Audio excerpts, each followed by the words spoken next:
Awesome. Thank you. Thank you, everyone, first of all, for um, for taking out the time, joining the session. Good morning, good evening, good afternoon from wherever you're joining.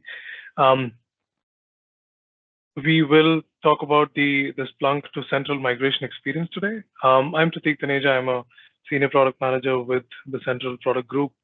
And the agenda that we have in store for you today is that we'll go with or we'll go forward looking at an overview of general migration or SIEM migration processes, challenges around it, and we'll then try to dive into the specific value or how we are trying to address the SIEM migration issue with defining what we have in the experience currently, and then we'll spend some time looking at a demo of the experience on how we can get to or help customers migrate from Splunk to Central. Towards the end, and I'll request you to hold your questions towards the end. Um, we'll take questions if time permits, but if you have any questions, there you can feel free to put the question in the chat window, and my colleagues here will try and address them. Without further ado, I want to first start off by mentioning that the SIEM migration experience is now generally available in Microsoft Sentinel, and holistically, the objective of the experience from the onset has been to help customers accelerate the adoption of Sentinel as a SIEM of choice when they're migrating, or you as a customer is migrating from a non-Microsoft SIEM by trying to reduce the resource investments and manual efforts that are required in analyzing, mapping, detection, analytics, and use cases from the source SIEM that you're migrating from to Microsoft Central. Also by facilitating a review or a MITRE-focused review of the coverage or detection coverage that you're bringing in. And lastly, and most importantly, the foundational aspect of query language translation from the query language that the source builds on or understands to obviously goes to query language that Central understands. We are, of course, starting with helping to translate SPL, or the search processing language that Splunk uses, to KQL, but we'll come to that in a bit. Let's start with the general process of SIEM migrations and talk about different aspects on a high level, which basically need to be addressed for SIEM migration generally. Now, the first one or the first consideration that we have is around data availability. Now, your SIEM has logs based on your current monitoring coverage, and the SIEM that you're migrating to will require at least some level of parity to retain the monitoring coverage that you currently have. This is typically achieved either via exporting historical data from your source SIEM and then importing it into the new one. And for continued ingestion into the new, into the new SIEM that you're migrating to, you'd also require to set up new ingestion pipelines so that there's a continuous flow of log and data, so that monitoring can happen on top of that. Next, you'd obviously want to migrate the security intelligence that you're using for detections and for monitoring in general. Detections, proactive, can be reactive, dashboards that you use for either point-in-time monitoring or reporting everything everything will basically need to be migrated to the new SIEM. Lastly, you'd also want to migrate your response scenarios, remediation, general response scenarios to the new SIEM so that your fundamental security, your fundamental standard operating procedures or SOPs that you use in your security operations are to some extent retained. And with that process in mind, and before getting into more depth, I just wanted to talk about the typical challenges, or rather, before we talk about challenges, let's just align on the structural landscape of the SIEMs that are in context today, Splunk and Sentinel. Splunk, as we know, is primarily an observability platform that customers use for all kinds of logging. These could be logs that are operational in nature, performance driven, or these could be logs that have a more security relevance. Splunk's Azure counterpart in the broader observability context is, of course, Azure Monitor Log Analytics. And on top of the observability platform or the framework, Splunk has what it calls as the Splunk Security Enterprise offering. It provides the security intelligence and the insights that basically constitute or make up the Splunk SIEM. Microsoft's counterpart to the Splunk Security Enterprise is, of course, Microsoft Sentinel. And with that in mind, or with that context, SIEM migration experience that we've designed is, or how we're looking at this is very surgical and very focused on helping customers migrate the Splunk Security Enterprise coverage and use cases over to Microsoft Sentinel. Now let's look at challenges. I will, of course, keep bringing the context back to trying to address challenges between migrating from Splunk to Sentinel, so that there's common understanding around that. Now, SIEMs typically differ in a lot of ways, ingestion being one of them, ingestion and transformation capabilities. Splunk ingests, while Splunk ingests logs in an unstructured form and then uses indexes and macros to transform and manage performance to be sort of effective in referencing. Sentinel brings in data into well-defined tables and uses what we call ingestion time or query time parsing to make these logs more consumable. Migrating these, of course, would require that you set up new log streaming or ingestion pipelines and write new parsers on top of these logs ingested, so that everything sort of is more consumable in a monitoring or a detection scenario. Schemas, and typically the way schemas are created and referenced are very different in Splunk and Sentinel as well. Splunk allows defining schemas after the ingestion has happened, which fundamentally contrasts with how Sentinel looks at it. Now, in Sentinel, the table and the schemas are well defined before the ingestion even begins. Splunk uses what we call the Common Information Model, or what they call Common Information Model, or CIM, for normalization. And in addition to it, also uses the data models. Sentinel uses the Advanced Security Information Model as or ASIM, as we call it, for normalization. Now, both of these, SIM and ASIM, are typically not at par or not at complete parity with each other as well. So what you'll need to do is really understand the use cases, the schemas, before these schemas can be mapped or aligned, and for your detections or your queries to really use a similar table or schema structure. Query languages. Now, query languages that the security intelligence or all security intelligence within a SIEM is built from is again completely different as well. Splunk uses the search processing language or SPL, and Sentinel uses the Kusto query language or the KQL. The grammar itself, the operators and the operations need to be carefully understood before you're able to replicate the query logic. But then more importantly, now you'll also need resources or people or tooling who are sort of cross-skilled in both these query languages for the actual monitoring use cases to be migrated successfully with all the logic intact. Lastly, the orchestration platforms again differ. The way Splunk allows to sort of automate and or automate remedial actions is again different from how Sentinel's automation platform works, which again adds on to the complexity in moving to a new SIEM and be able to author SIEM content that is sort of at par with the old SIEM and doesn't cause for a lot of change in the SOPs. I'll pause here and let's sort of collectively acknowledge that SIEM migration is a really complicated problem to solve. Automated SIEM migration is a complicated problem to solve. What makes the current SIEM migration process even harder is the fact that most of it, or most of the tasks, if not all of these tasks, are painfully manual at this point.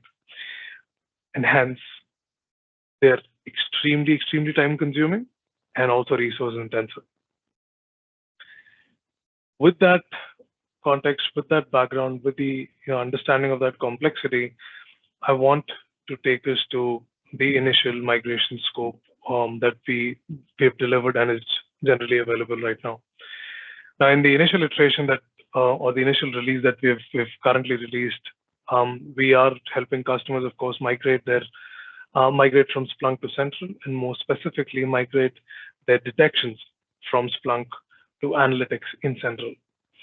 While the migration happens, we also want to make sure that as much as possible, customers are also able to manage the migrated content centrally. What stays out of scope is typically data migration at this point. So data migration refers to the export and migration of the actual logs or data on top of which security intelligence can be built on. So ingesting, migrating all of data stays out of scope for now. And in addition to that, any additional SIEM content except for detections is also out of scope.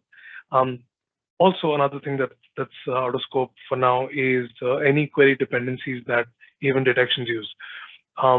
Typically in Splunk context, these are macros, lookups that are sort of heavily used within the query logics that customers typically use.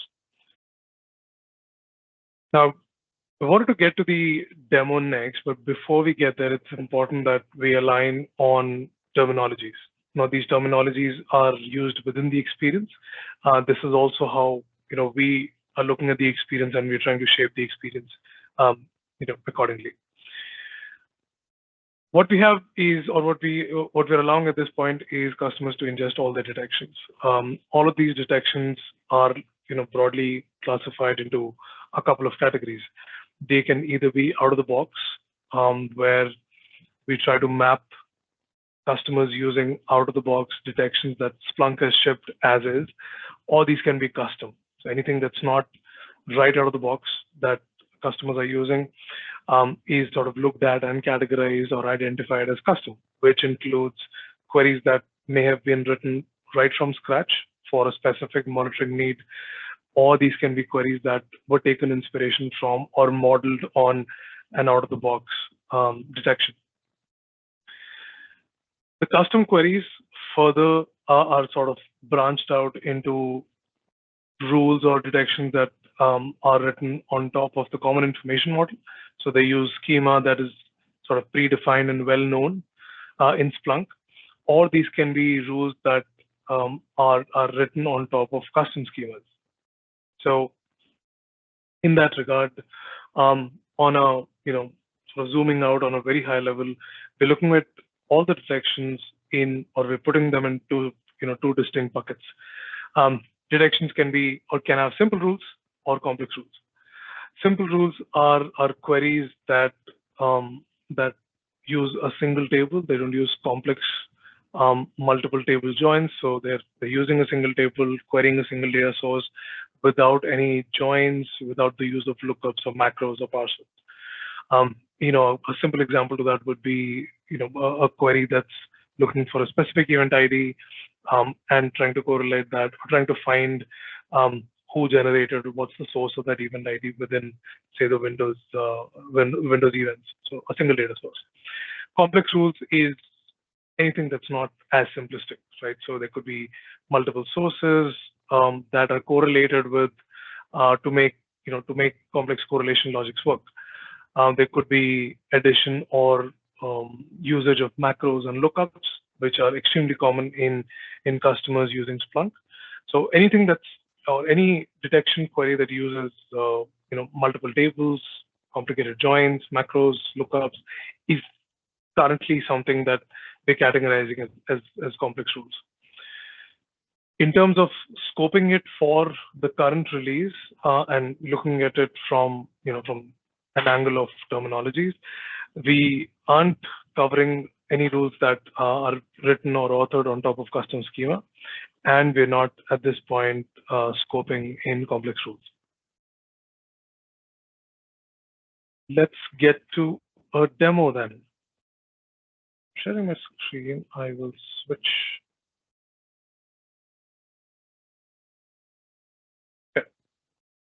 All right. Can any of my fellow folks confirm if they see the Azure page, the Azure landing page? Yes, we can confirm. Awesome. Thank you. So I'm in Microsoft Sentinel. This is one of the Sentinel workspaces that that I set up, and this is like a fresh workspace. So picture a new customer trying to use the experience. When you open the workspace, this is the landing page, and the SIEM migration is or the entry of the SIEM migration is typically docked under Content Hub. When you go to Content Hub, you'll find the SIEM migration as an action on the command bar, and as a customer, you'd go to SIEM migration, and this gets you to the actual experience, right? So this experience is shaped or created like a wizard. So the usage is guided and navigatable easily. The first page that you have is a review of the prerequisites. Now, prerequisites typically require customers to have, of course, a Splunk instance that they can export from.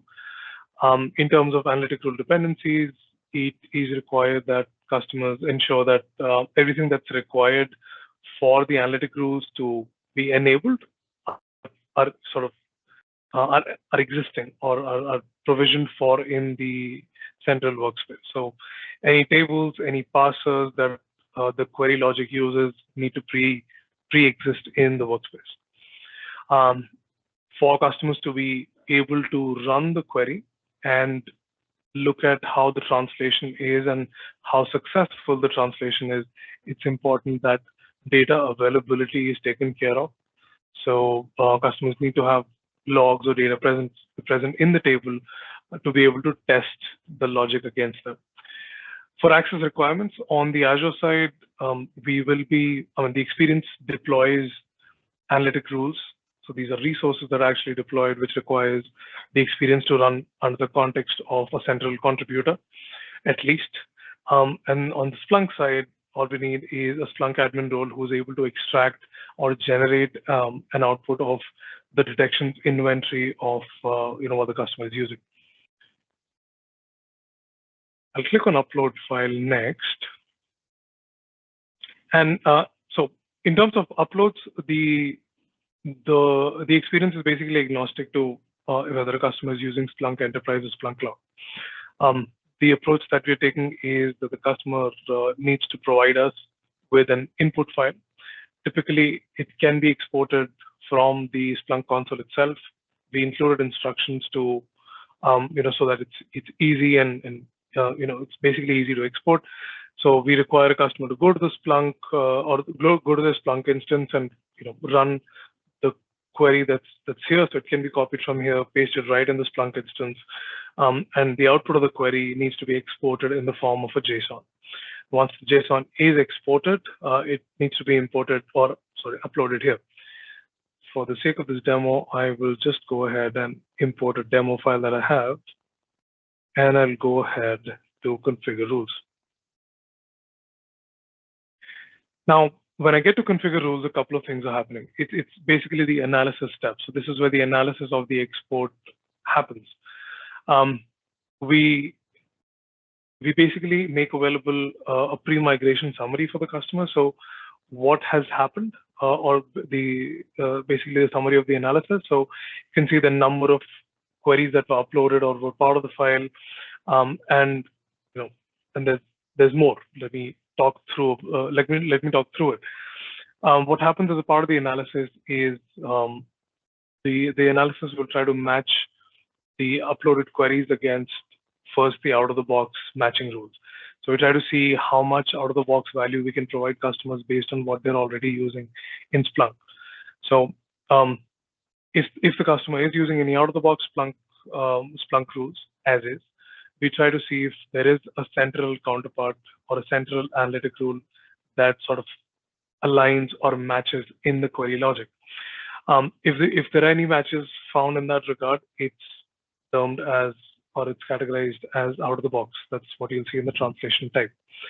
Anything that's not, or that we haven't found matching, on the out of the box side is categorized then as custom. Translation state is where customers have visibility on our success on translating, right? So if there is a fully translated query, it's basically an indicator of the fact that we have a working query that matches the logic, right? So for out-of-the-box queries, we have a working query that's inside a central analytic rule template, which will work for you. In terms of the custom in terms of the custom translation type here, you see the translation states as partially translated. What that basically means is when we're trying to translate these SPL queries to KQL, we had partial success, right? So it's not completely there yet. So customers might need to, intervene, edit, modify if required, and then save it. But we've had partial success. So the amount of effort required to be authoring and reviewing that query is somewhat reduced. The deploy column here is a way to select scope. So anything that's set to, on here, the first two rows as an example, will be part of the migration scope. What will also happen is if you have a partially translated query, what you can do is click on edit, and it gives you the source query and the target query, and the target query window is editable. So I can edit the window, I can edit the query here. I can also click on view results, which takes me to the log analytics blade with the entire query sort of pre-populated. So I can run the query in log analytics, view the results, come back and save the query right there. So I make my edits to the query, I click on save changes, and you'll notice that the partially translated state has now changed to manually translated. What has also happened is it has automatically turned the deployment or brought this detection in scope of migration, right? In terms of selecting scope, it's not a mandate that the queries need to be either manually translated or fully translated for you to be able to deploy. You can go ahead and select even the partially translated queries as a part of the scope of your migration. So anything, again, sort of reiterating, anything that's turned on here becomes a part of your migration scope. Another thing that I wanted to sort of bring your attention to is the pre-migration summary. Now that we have some context on what these terminologies mean, the pre-migration summary is intended to help customers gauge or estimate the amount of effort that might be required for the migration process to run through the migration process. This pre-migration summary can be exported. So you can click on export summary and view this offline. So the assessment or the costing can be done offline. This, of course, is collapsible, which gives you more real estate to actually review the queries. Once the review process on the query side is complete, the customer would then go to the review and migrate. Now, what happens here is, so this is basically the final step before you actually deploy these, these rules or these Splunk detections as analytic rules in Sentinel. Before the actual deployment starts, you can export the templates. Now, clicking on export basically generates ARM templates for each of these rules as ARM templates of how these can be deployed as analytic rules, right?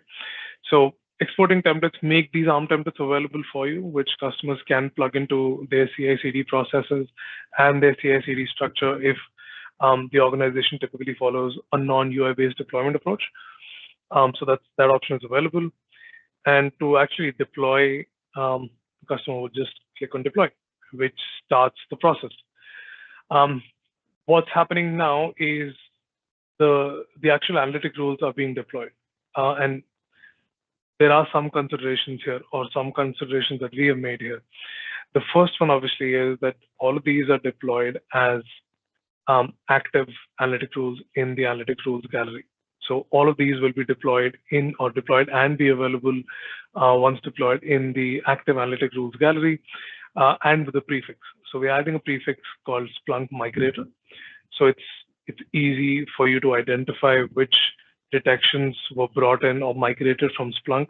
It's also easy then after the deployment happens to be able to search for them. So if you want to search for what all detections were brought in from Splunk, as opposed to the ones that were directly onboarded from Central, you have a simple search that you can run with. Another thing that I wanted to emphasize is the fact that all of these analytic tools, when they're deployed in a disabled state. So we're trying to avoid a scenario where customers will get a lot of churn as soon as these are deployed in terms of alerts and incidents that are created as soon as these are deployed.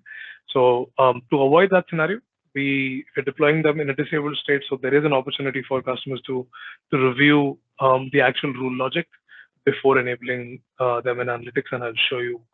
I'll show you when we get there. Another thing that we have here is a migration summary. So when you click on download migration summary, it basically generates or provides you an offline summary of how the migration progressed. So the information that you see here is basically lost when you exit the visit. So we're not saving the session details. For you to be able to say report how the migration went, or keep a reference of how the execution of the migration went, the download migration summary basically allows you to keep an offline copy. Now we see that the status of all of these detections is installed. So at this point, I will route back to the analytics page. And you'll see all of these detections are deployed with the Splunk migrated prefix. Like I mentioned, all of these are in a disabled state. I'll just minimize this.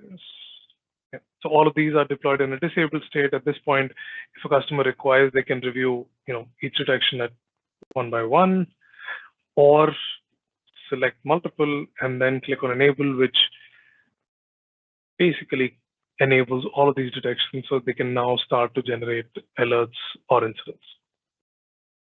Now, this was an end-to-end flow of how the migration process or how a customer would go through the migration process and the considerations around that. Let me switch back to my deck. Right.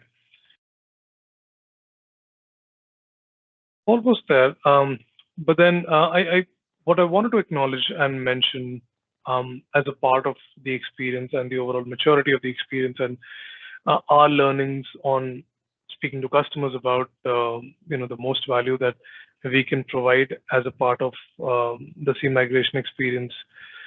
And what we learned was that Splunk macros and Splunk lookups are important. They are significantly used in ensuring that there is there's value in the translation in migration. So the migration process supporting translation of macros and lookups will be important. So I'm basically trying to acknowledge the fact that this is on our radar, and we will be sort of improvising and focusing on them. What's also important, and that's something that we learned from speaking to customers directly, was the fact that complex correlation logics and complex queries and translation of these complex queries that include multiple data sources, also including custom sources, is an extremely valuable add-on, and a lot of customers or a lot of Splunk customers rely heavily on complex correlations. So I just wanted to call this out as focus areas that we have acknowledged and learned as well, and we will be focusing on. That's pretty much it, and we can now take any questions.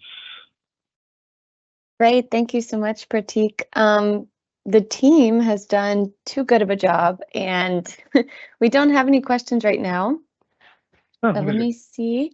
Yeah, if any come in, I will let you know, but I don't think we have any, so we can go ahead and wrap up. So thank you so much, Prateek, for being our guest and sharing this information with our community. Also, thank you to the Q&A team who helped us to answer questions and provide resources throughout.